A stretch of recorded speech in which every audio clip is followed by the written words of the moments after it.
Good morning, everyone. Welcome to Tea Time Chat. We have a very exciting speaker from University of Surrey, Sharmini. Hello, Sharmini. Hi, Jen. How are you? Good, really good. Yeah. Nice to see you. Nice to see you too. How's the weather there? Oh, it was so nice yesterday and today is so crappy. Yeah. So typical. It's raining in Wales. I'm in Swansea. Yeah, I can imagine. I think you get more rain than I do. I think so, right? But thanks for your time and joining us for Tea Time Chat. Pleasure.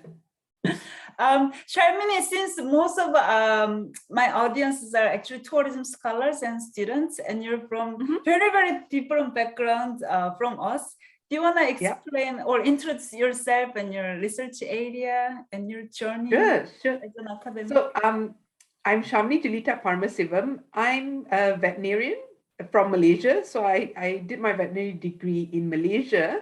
And I specialized in, or rather was very keen on behavior, animal behavior and welfare. So I've got a master's in animal welfare and behavior from Edinburgh.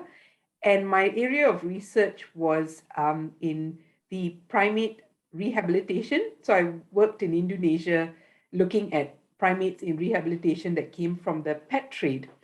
And that got me interested also in this human-animal interaction. And now there's a lot of interaction with wildlife, and it's not going very well. It's a negative interaction. So the consequence of that is quite poor. So I currently am a senior teaching fellow. Soon to be, they're going to rename it a senior lecturer at the University of Surrey at the vet school. And congratulations. Thank you. And I founded and managed a project in Malaysia called the Animal Neighbours project, where we look at trying to reduce negative interaction with communities and that have contact with wildlife, specifically mostly monkeys. And from that's where the link is with tourism. Obviously, a lot of these areas, there's lots of tourists that come there as well and contribute towards that negative interaction.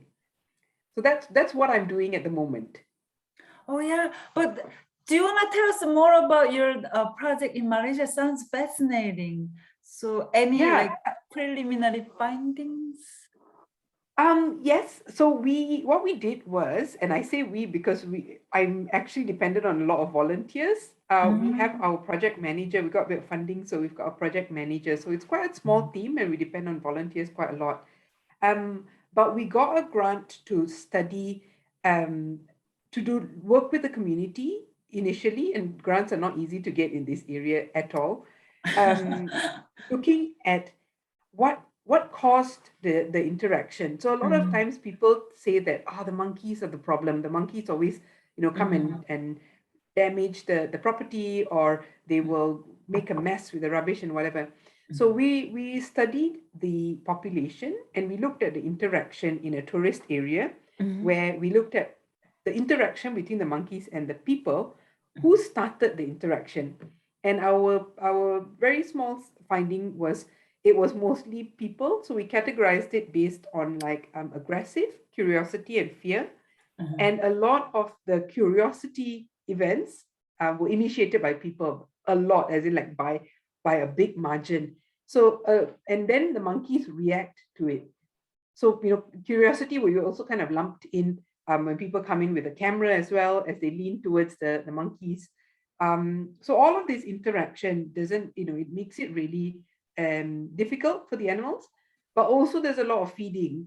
So in the local areas with local communities, but also with a lot of foreign and local tourists. So tourists can be like, people not from that area who visit, or people who've never seen these monkeys at all. They want to interact, and so they feed them. Or in the community, the bins might be open. So there's always a reason that draws the monkeys in. And then when they can't manage them, sadly, a lot of times they have to catch and cull them. So, it's like 100,000 animals a year get culled. So it's very unnecessary because the population is declining, and we are also not managing it quite well. So our project, that's what we're trying to do, is to have very evidence-based strategies. So we look at what the community is saying, what the tourists are saying, and then come up with a strategy and see whether it works or not for the long term. Sounds really extremely interesting, Sharmini. Oh my God, and you're doing such meaningful work. And this also fits with the new definition of wellness tourism, because previously wellness tourism was all about tourists' well-being, quality of life, their wellness. But more scholars are saying, what about local communities? And local communities means also so much, right? The poor communities, elite communities, there are layers of local communities. And also recently more scholars saying, what about the animals and the nature? So we should expand the definition. We have to include the animals, their wellness, their well-being, their quality of life. So we have to expand this. And your research is the perfect example for this. And I have had a hard time finding this example to understand, right? So this will perfectly fit very well. And Sharmini, you mentioned that you want to collaborate with tourism scholars and students for your project. What's kind of like, what do you wish to collaborate with tourism scholars, and where tourism fits in your research? Well, I'm really pleased to hear about this animal wellness, because it makes such a difference. I think the tourist attitudes or tourist activity changes the way these animals behave. So it's nice to know that it's being considered. The areas actually that I want to collaborate is this multiple. One is looking at tourist attitudes and how, because tourist attitudes very different from the local community living there. So studying what are the motivations that draw them in, but also how can we still have that interaction with wildlife without having an impact.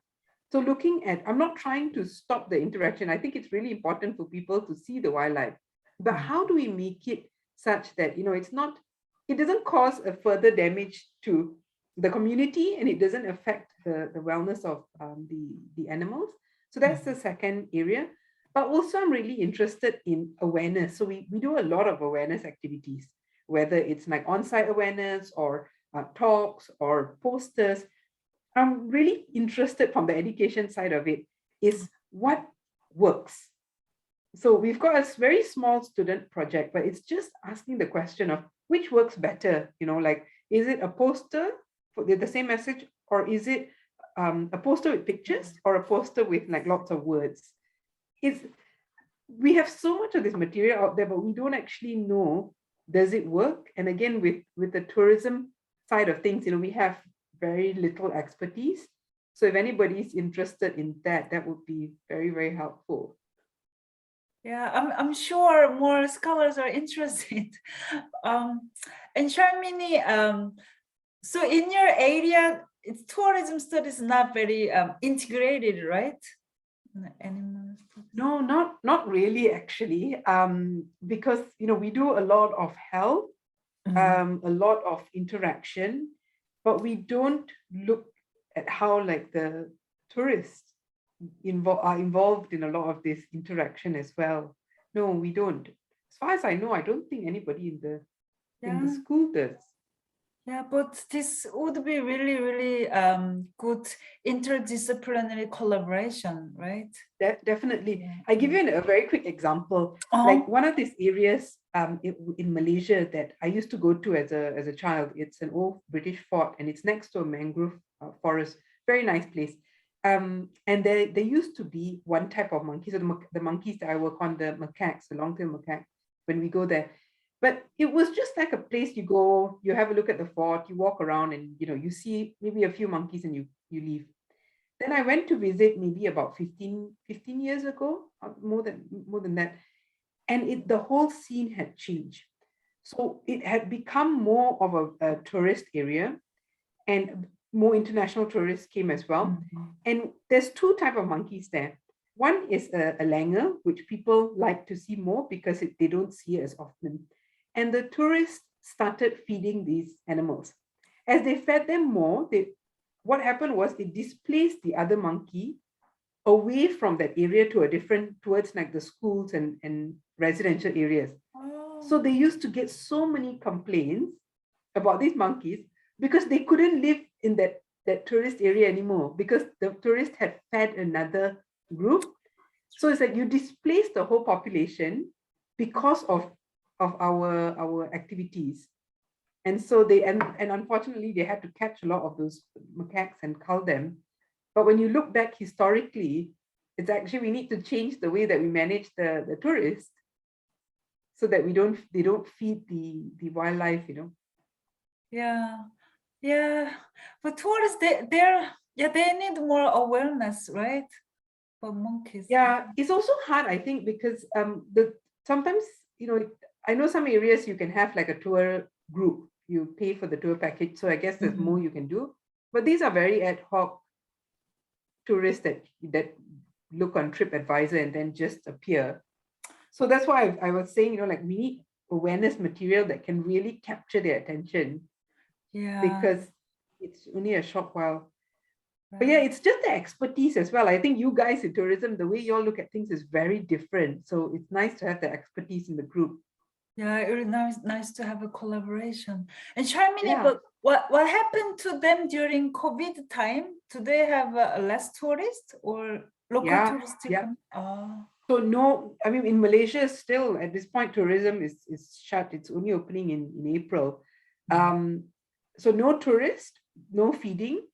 2 ways here, too problematic because there's no feeding. So the monkeys started looking for food. But in some areas that we worked in, there were less complaints because no food, they don't come out. So and then now it will all change again. I don't know, you might have seen in Thailand, there was a problem because they didn't, there were no tourists to feed the monkeys. And so they all went, you know, a bit crazy looking for food. Yeah, I saw them in Bali in the newspaper. They're starving and they're traveling part in the community. Yeah, the problem is actually they do have food, but they get so familiar, like human food is like McDonald's. So they don't want to go and eat their healthy vegetables. They want their McDonald's. Oh my God, that's interesting. Yeah. People often think they don't have food. Actually, their food is a lot of work. They have to it's like home cooked food, you know, you have to cut it, cook it. They have to spend a lot of time working and foraging to get their food.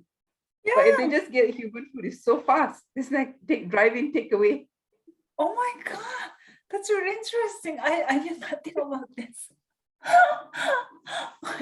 But Sharmini, I know, like, obviously there's so many like negative you know, impact from tourists to these monkeys, but are there any positive impact from interaction? Oh yeah, for sure. Yeah? I mean, the awareness of it, I think, is great. People visiting those sites, of course, the local community will benefit from having tourists come to those sites. That's for sure, the local revenue. And I think many of these places without the tourists have definitely suffered. But I think it's the awareness about it. You know, like people in Malaysia sometimes don't appreciate some of these species. And it's the tourists that come here and show value towards those species. So that's quite helpful. It's maybe making it more of the macaques are not a very sexy species. It's not like orangutans. But again, you know, maybe if we had more tourists coming just to see them in a proper manner, then it might show that they are appreciated a bit more. A little bit like the Japanese macaques. You know how people travel to go and see the snow monkeys, right? And so everyone has to protect them and look after them because they're so valuable. So maybe something like that. Yeah, I remember the research by Tom Jones, right? At the RGS session, I think. Yes, that's right. Right? Yeah. At the RGS, yes. But there's loads of it. I mean, they're so fascinating to the behavior wise, you know, the ones that sit in the hot pool. Yeah. The monkeys. Really cute, right? But really interesting. But Sharmini, so would it be okay, any tourism scholars interested in learning about your research or collaborating, contact you? Yeah, for sure. Yeah, definitely. They can either contact me on email. So if either Google, you'll get my Surrey email. Yeah. It's s.paramasivam@surrey.ac.uk. Or if you look up Animal Neighbours Project on Facebook or website, you can send an email to the project as well. Yeah, that sounds great. Even though maybe some people who are not, very keen on collaborating because their research area is different, but join this group will just interest you and learn more about the project and the animal behavior. Yeah, true. We're also looking to, we're opening up and having students visit sites. So if anybody has got students or students that want to experience it and you want to spend some time with us, we've got now packages for people to come and visit. And we will organize something more for awareness, but also to learn about the whole issue of human-animal interaction. Yeah, so contact us. Yeah, okay, that sounds great, even from educational perspective, right? That's great. I'll put the call and the Facebook group on this YouTube link for sure, so they can just. So thank you. Thank you so much, Sharmini. It has been really fascinating to talking to you. And I talked to you earlier, but my colleague Michael Di Giovanni and I are organizing a special issue on wellness tourism, and that is focusing on kind of wider view of wellness tourism, including local communities and animals and nature. So if you're interested, please think about our call as well. Will do. Thank you. Thank you so much, Sharmini. Thanks, Jen. Speak to you soon. Talk to you soon. Bye-bye.